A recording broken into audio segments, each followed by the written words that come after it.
Welcome everyone. My name is Lieksa Kukkonen and this is Practitioner's Viewpoint. In this series of podcasts, I will be interviewing practitioners from all over the world and from different fields on how they see sedentary behavior and promotion of physical activity in their work.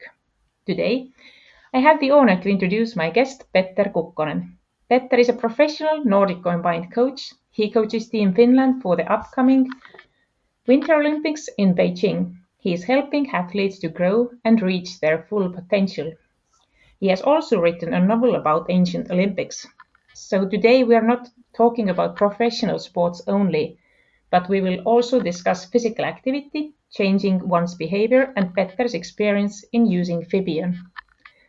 I'm happy to introduce Petter Kukkonen. Welcome. Thank you. It's good to be here.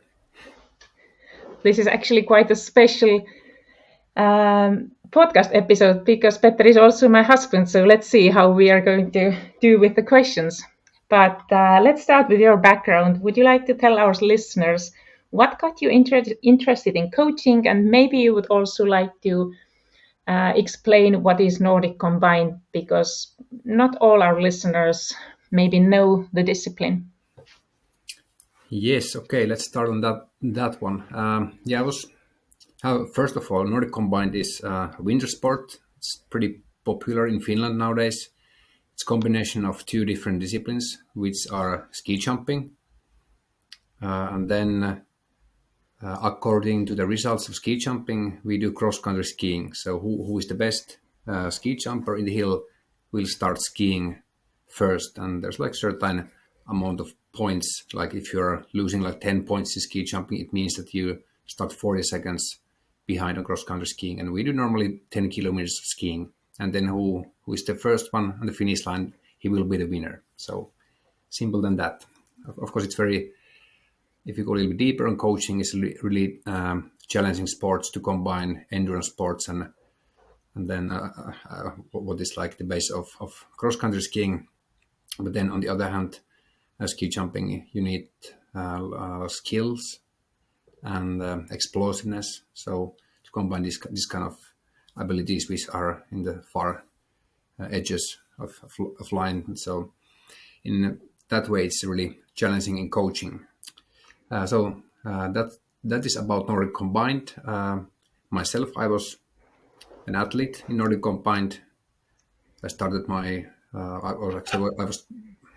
first like skiing in very little boy, starting like, I don't know, at the age of 4 or 5. And then I started ski jumping at the age of 7. So that was year 1988. And so I already have like more than 30 years of experience in this field. And I ended up my sport career in spring of 2004.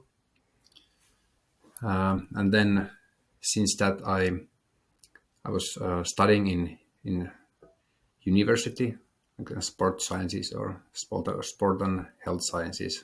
I don't know the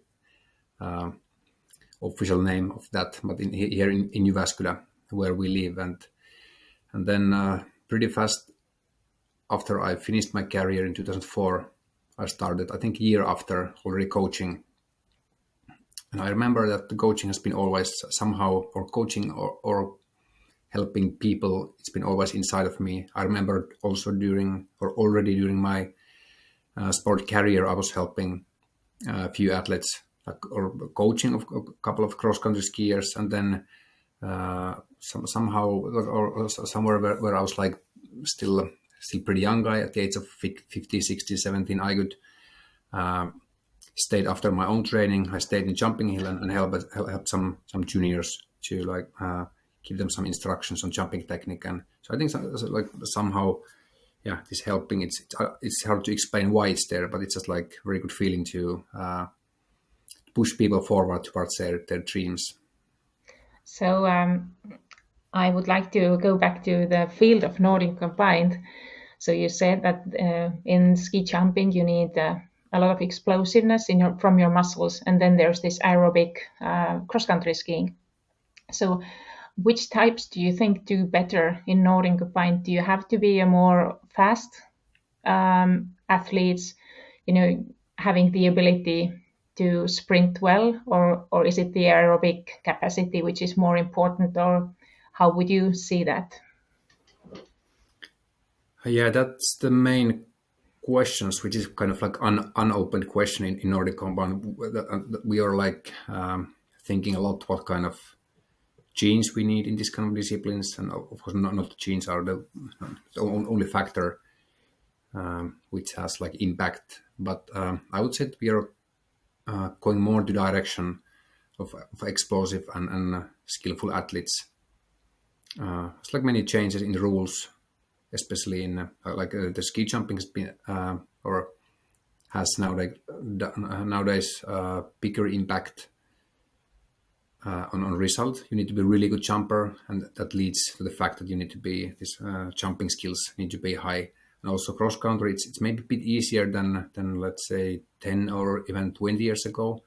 Now we go with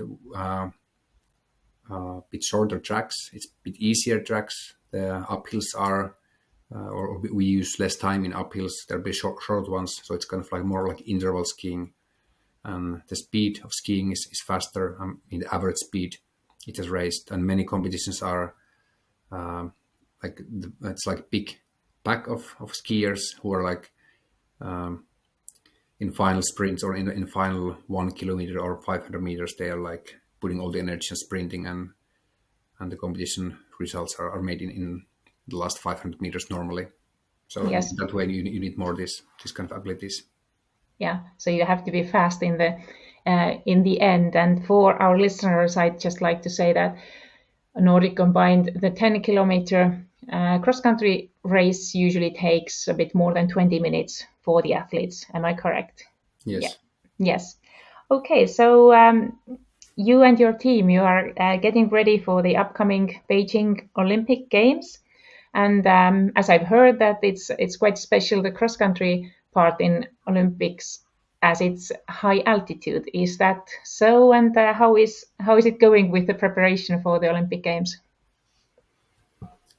Yeah, preparation it's always going up and down. The team had really good summer and beginning of the autumn. But now again, like the last month has been a bit challenging. Some illnesses and that kind of things for the team. But yeah, it's really difficult to see how it's going to be. The season starts in about 2 weeks, so maybe not, or better not to speculate too much. But I believe that the physical shape should be okay. But in ski jumping, it's a very challenging one, because it's kind of like, in a way, it's so much about your mental strength and how it's like working, how its final preparation is going, and how the competition season starts. And it's very easy to go even this kind of like high spiral and to get the motivation and all this self-confidence, or like totally opposite way, even though nothing basically changed in your shape.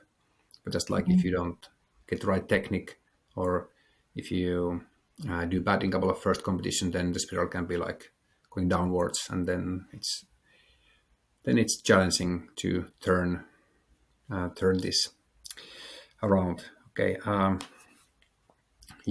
What comes to Beijing, we have had already 3 last years we've been training in high altitude. It means that we have few camps in a year, let's say roughly 4 to 5 training camps, which last from 6 days to up to 2 weeks. And so it means we are in high altitude, kind of like in the mountains, like 1,700 meters or even 2 kilometers, where there's like less oxygen, and that's why it's a little bit different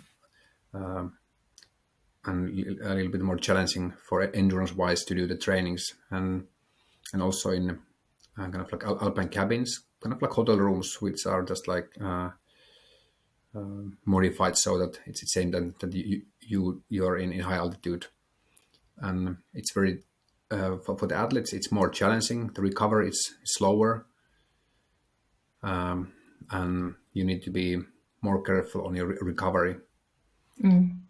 But now the competition will be there in 1,700 meters, so it's very exceptional in our sports. We haven't had any competitions during the last 10 or 15 years in that high. And also the snow is that we are told that it's very slow, so it can be, or it will be much more difficult, or at least much more different compared to those competitions that we are normally having during the World Cup season. So, but we believe that we have prepared, or our preparation has been good, and I believe that we may have a small advantage compared to other teams, as I know that they haven't had that intensive high altitude training program than we had. But anyway, it will be interesting 2 weeks in China in many ways. We will hope that the team does great, and I also believe you have a bit of advantage there. So you have a different job than many of us. What is your work like? Do you travel much? Is it active, passive? Just describe it a little bit so that the listener, when we are going to come to the part where we discuss your experience with Fibion, so that the listeners would maybe get the feeling of your typical week at work. Yeah, it is a traveling work. Like, first of all, we are traveling with the team like roughly 180 days in a year. During the summertime, we have a normal training camp is from 6 days up to 2 weeks. And then we come home and we spend time in home, let's say 2 to 3 weeks. And then we have next training camp, which lasts again like this roughly 10 days. And then home. And this is a basic rhythm the whole summer and autumn. And the competition season starts in the end of November.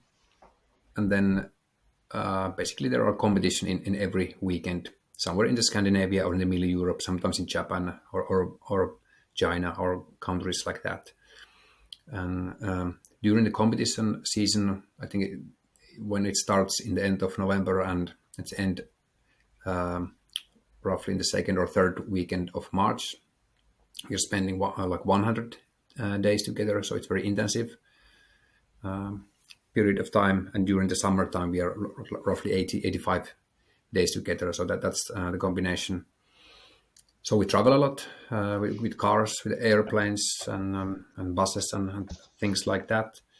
So it's lots of sitting in a way. Then in my job, because I'm the head coach of the team, so it means that I have lots of office work to do, all kind of like organizing our training camps and training programs and then like our budgeting stuff and many things to keep the things like rolling, and also to work with the junior teams and like I'm the one who's like combining all the pieces together. So it means lots of sitting work and office stuff too.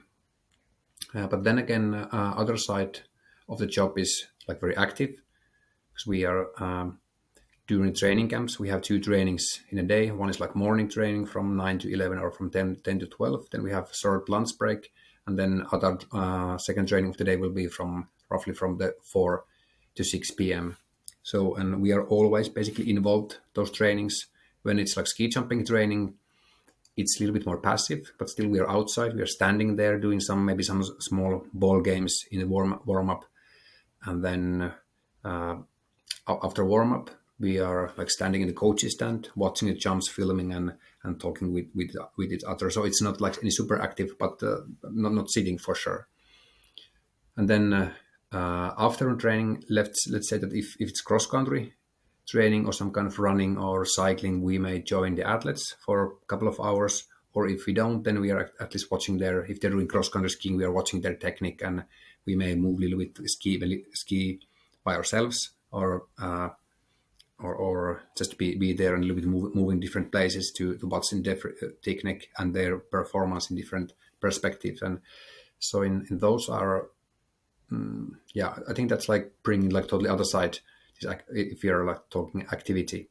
And that's basically, that's basically what we do. So if you would think like your maybe average week, how much like exercise, let's not think about standing or just maybe doing something light exercise, light activity. But how much exercise do you think you get during a week? It might be very different. Maybe a week at home and then a week in a training camp. What would you think? Yeah, my goal is kind of train every second day, and Okay. I think it's the same at home. Yeah. Sometimes I can do 4 or 5 days in a row, different kind of trainings, but then there can be 2 days off that I just basically do nothing, like Yeah. nothing special. In training camps, I would say it depends on the week. If it's more like jumping week, then it's more passive. Mm. I may have, let's say, 3 trainings in a week, which can be like one times in the gym and one times running and one times cross country skiing or cycling or that kind of thing. So it would be like around maybe 3 or 4 hours per week. Yes, Where yes, yeah. I you, would say about 5 to 6 is max. If I do more, then it's kind of like exceptional week for me. yeah. Okay. So you had an activity assessment or measurement done with Fibion. Most of our listeners probably know that Fibion is the sponsor of this podcast. So why did you choose to do the measurement? Actually, interesting, or it was interesting idea to really measure if I have like active lifestyle or not.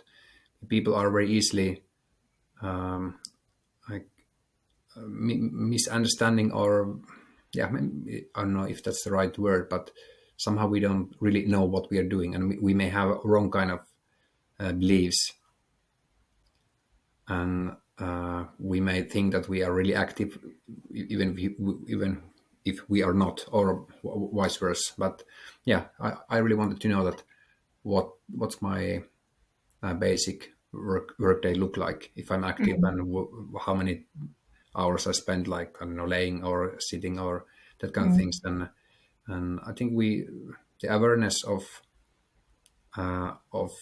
this activity, compared to your eating and recovery and illnesses and that kind of things. There are lots of studies nowadays, and it's interesting to find this kind of relationship, if you can find something, because I want to be healthy and live like healthy lifestyle, and that's like good to know if I'm even close to that or not.